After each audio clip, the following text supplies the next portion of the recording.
Tonight on Ukraine Today. Battlefield updates. Russian troops managed to advance in the Kharkiv, Zaporizhia and Donetsk regions. Patriot for Ukraine. Trump says just a few days left. Germany doesn't confirm it. NATO says move as fast as possible. China show its hand. Beijing openly stands with Russia. Xi Jinping says he's boosting ties with dictator Putin. Shershela Melania? Could it be that the First Lady of the US convinced Trump to restart military aid for Ukraine? This and more, right now. Hi there, my name is Volodymyr Robchun. Please like this video, subscribe, and let's get to the news. Let's start with the Frontline and the latest attacks. Putin's terrorists hit an ambulance in the Kharkiv region with an FPV drone. 2 medics were injured. But that wasn't enough for them. They dropped a guided bomb on shops in Dobropilla, Donetsk region. They are dead and wounded. Dozens of stores were damaged, along with nearby homes and 8 cars. In Nikopol, 3 rescuers and 2 civilians were injured in a drone attack. Later, Russia hit Dnipro with more drones. 1 person was killed, 5 more were injured. And in the morning, Kryvyi Rih came under fire. Result: injured civilians. In the last 24 hours, Russia lost at least 1,190 soldiers, killed and wounded. Since the start of the full-scale invasion, that's 1,038,650 troops. Also, in the past day, Ukrainian defense forces destroyed 4 Russian tanks, 1 armored vehicle, 43 artillery systems and dozens of other enemy units. But Russian troops did manage to advance in Kharkiv, Zaporizhia and Donetsk regions. That's according to Deep State. Meanwhile, according to the US President, air defense missiles are already on their way to Ukraine. Details in our military report. More than 170 battles in a single day, a third of them on the most difficult section of the front near Pokrovsk. The defense of this city, which has taken down thousands of Russian assault troops in just a couple of months, is holding strong. The Kremlin has decided to bypass this impregnable fortress. The enemy has set itself the goal of advancing far enough to encircle Pokrovsk and the Nernograd agglomeration and to use the so-called Avdiivka scenario, that is to destroy the defense or weaken it as much as possible by delivering artillery and airstrikes against the group of troops defending there.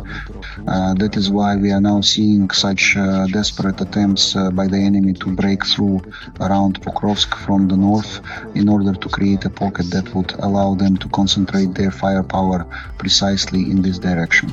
In recent days, Russian attacks have also intensified in the Sumy direction. The enemy has been stopped there, but attempts to storm the positions of the Ukrainian armed forces with small groups do not cease for even a day.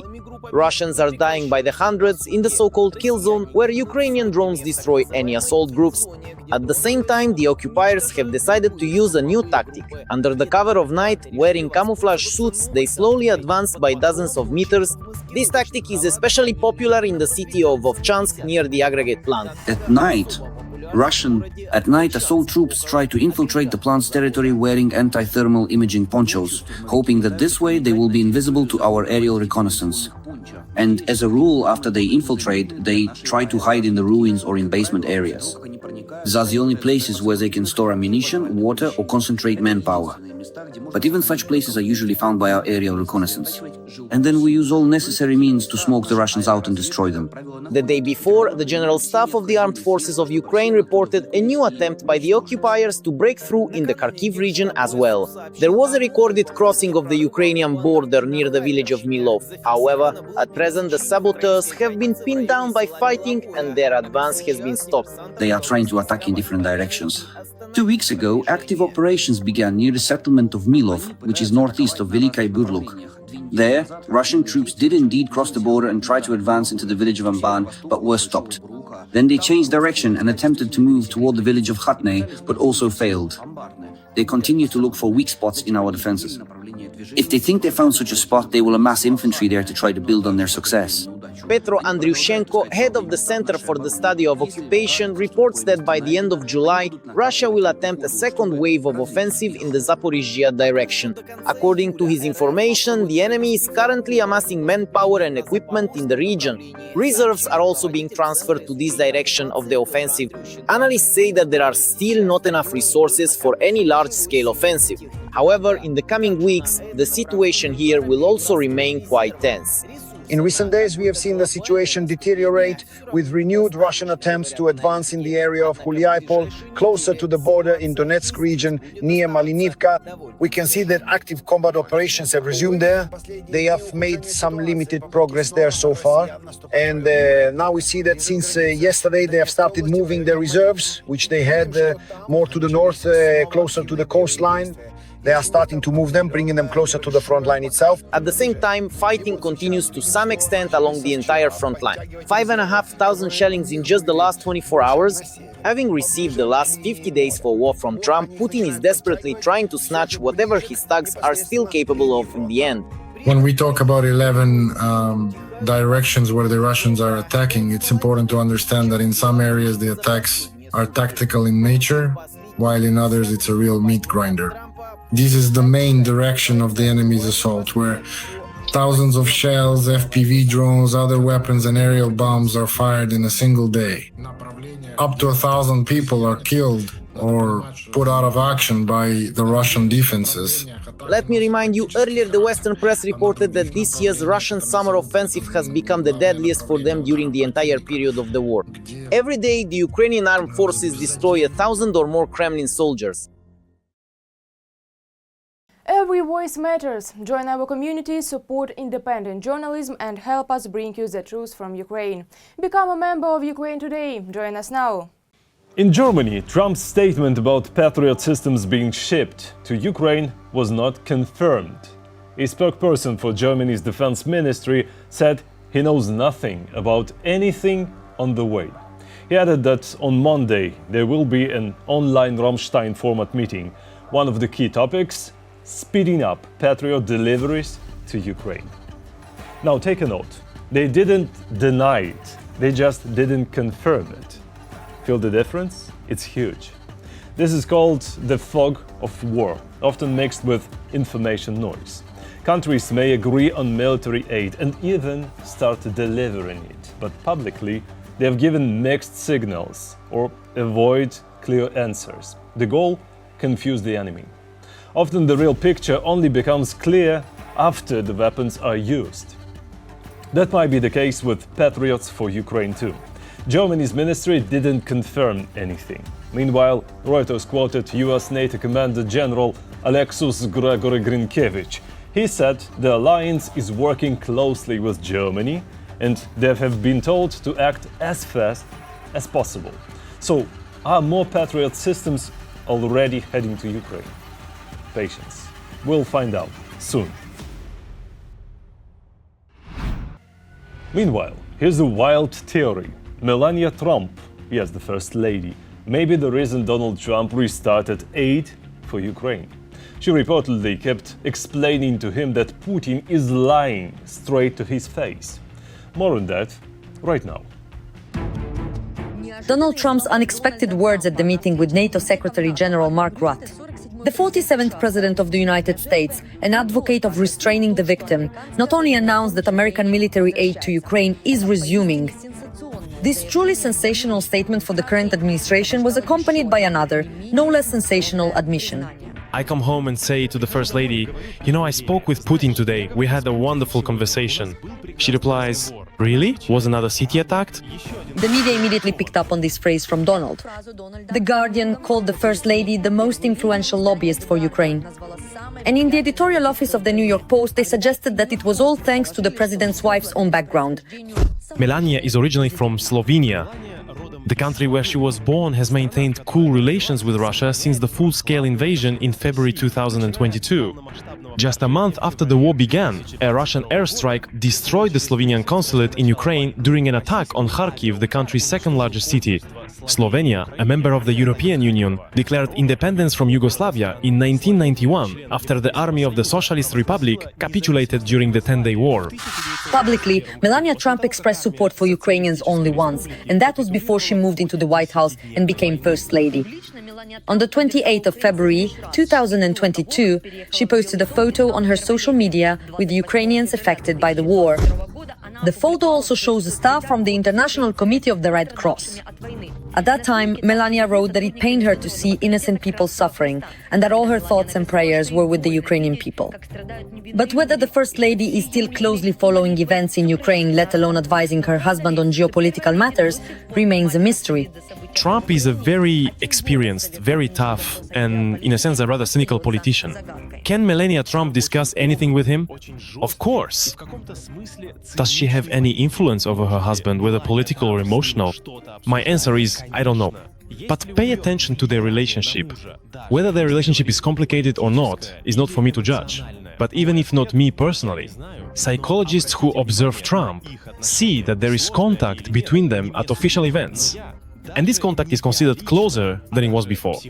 Can we conclude from this that Trump might listen to Melania? I don't know. I don't have that information. Trump's remark about Melania was picked up by Ukrainians. Memes appeared on social media with captions like Agent Melania Trumpenko, as well as photos of her in an embroidered shirt and in Ukrainian military uniform. This folk creativity became another topic for publications in Western media, which analysts say is not so bad for Ukraine overall. Melania, like any other opinion leader, if we can call her that, as the First Lady has her own fan club, and of course, her pro-Ukrainian stance, even if it's just something inspired by the media, and she's not actually aggressively pro-Ukrainian but simply indifferent to the topic, yet has already been mentioned in this context, and Melania's opinion on Ukraine could, let's say, raise Ukraine's profile among other issues that her fan club actually cares about. But in fact, this applies to any opinion leader. Society tends to grow tired of any war, so it's important to remind them, to push, and to make it clear that they are also heavily dependent on this war and its outcomes. After her husband's sensational confession and the publications in the American media, Melania Trump, like a true agent, did not react in any way on her social media to the information that leaked out from behind the walls of the White House. Ukraine is fighting for freedom. Support independent Ukrainian journalism so we can keep telling the truth about Russia's war. Click the link in the description to become our sponsor. And don't forget to like, subscribe, comment and share this video if you think it's worth it. Thank you. Now to China. Looks like they've finally shown their hand. Beijing is openly backing Russia. Xi Jinping announced stronger cooperation with dictator Putin. So what exactly does that mean? And how could it help the Russian army? Find out in the next story. The masks are off. China will increase its support for Russia in the war against Ukraine. This statement was made by Xi Jinping during a meeting with Lavrov in Beijing. Our foreign ministries must effectively implement the important agreements we have reached with Vladimir Putin. We must strengthen mutual support and cooperation on multilateral platforms such as the Shanghai Cooperation Organization. The statement by the Chinese leader is a response to the shift in rhetoric and overall position of Donald Trump regarding the Russia-Ukraine war, Putin, and the supply of weapons to Ukraine. We are very dissatisfied with Russia. We will impose very strict tariffs if there is no agreement within 50 days. Tariffs of about 100%. I come home and say to the First Lady, I spoke with Vladimir today. We had a wonderful conversation. And she says, oh really? Another city has just been shelled. The escalation, however you want to phrase it, is primarily connected to the fact that, well, Trump is indeed trying to implement his concept of peace through strength. And he has already outlined the contours of pressure not only on the Russian Federation, but also on those countries that help them circumvent the primary sanctions. And that is, first and foremost, China. After the war began, China became a lifeline for the Russian economy. Currently, the scale of mutual trade between China and Russia amounts to almost $250 billion a year, including a massive import of oil. Essentially, Trump's statements are a threat not only to Moscow, but also to Beijing. if Trump really does start seriously supplying weapons to Ukraine and begins, let's say, putting significant pressure on the Russian Federation and possibly even turning the tide of the war, and all this is still happening against the backdrop of, say, large-scale sanctions from both the EU and the US, well, then yes. Then, once again, China will likely increase and scale up its support for the Russian Federation in a shadowy manner. Despite Beijing's official statements of neutrality, in reality China is already one of the accomplices in the war. China supplies machinery, gunpowder and special chemicals to dozens of Russian military factories and is also involved in weapons production on Russian territory. We have received information that China is supplying weapons to the Russian Federation. At present, we have general information from the security service and intelligence agencies regarding gunpowder and artillery. We believe that representatives of China are involved in the production of certain weapons on Russian territory. China's position regarding the war in Ukraine was articulated by Chinese Foreign Minister Wang Yi during closed-door talks with the EU's chief diplomat Kaja Kallas. Beijing cannot afford for Russia to be defeated in Ukraine, otherwise the United States will shift all its attention to Beijing. We do not support Russia's military efforts neither financially nor militarily. If that were the case, the conflict would have ended long ago. China is satisfied with Russia's current situation and role, which are completely dependent on the will of Comrade Xi. And although Beijing did not start the war, the continuation of hostilities serves the interests of the Middle Kingdom. China understands perfectly well that the very deal Trump wants to make with the Russian Federation is disadvantageous for it, because it would indeed partially weaken China's grip on Russia itself. What needs to be done for this exactly? To do this, the scales need to be balanced. If Trump really does begin to further strengthen Ukraine's security sector, while the strongest representative of the democratic world is awakening from a lethargic slumber in the West, in the East, the largest dictatorship is becoming more active, trying to maintain the balance of power. There is a change in Ukraine's cabinet. The new defense minister is former Prime Minister Denis Shmyhal. His predecessor, Rustam Umerov, will now represent Ukraine in the United States as ambassador. President Volodymyr Zelensky spoke about key tasks for the defense ministry. Right now, about 40% of the weapons used on the front line in all our operations are Ukrainian-made. That's already much more than ever before since our independence. The volumes are really large, but we need more, and more of our own capabilities to push the war back onto Russian territory, back to where it came from. So they feel what they've done, and what the price is for Putin's refusal to stop the war and the refusal to seek real peace. Our goal is to reach 50% Ukrainian weapons in the first 6 months of the new government's work by boosting domestic production. I'm confident we can do it, though it won't be easy. And in the EU, European Commission President Ursula von der Leyen presented the EU budget for 2028 to 2034. It's 2 trillion euros. And for Ukraine, 100 billion euros. That's for recovery and rebuilding. She also said if Ukraine joins the EU by 2034, the budget will be adjusted for the new status. And finally, to the Middle East. Well, to the media coverage of the Middle East, because details matter in the Middle East, in Ukraine, everywhere. Some headlines say Israel strikes Syria. And yes, there were strikes. The targets, General Staff Building and the Presidential Palace. But if you stop there, you'll miss the full picture, miss the point. Because here's the detail that changes everything. There's a group in Israel called the Druze, a religious and ethnic minority. And they are full citizens. They vote, serve in the army and police, and live by their traditions. There are also Druze in Syria. But the Syrian regime hates them. Why? Because al-Julani, that's the Syrian president and a former Al-Qaeda militant, and his people, now Syrian army, kill anyone who's not on their side, including the Druze. But those Syrian Druze are relatives to the Israeli Druze, and Israel respects them. So there was a deal. Syria agreed not to touch the Druze. In return, Israel wouldn't touch al-Julani and his fighters. But the Islamists broke the deal, as all radicals do. They started killing Druze. So Israel struck Syria. That's the detail. And now the picture is complete. That's all for today. Thank you for watching. And thank you for your support. Strength to Ukraine's defenders. Glory to Ukraine. Don't forget to like, subscribe, comment and share. See you next time.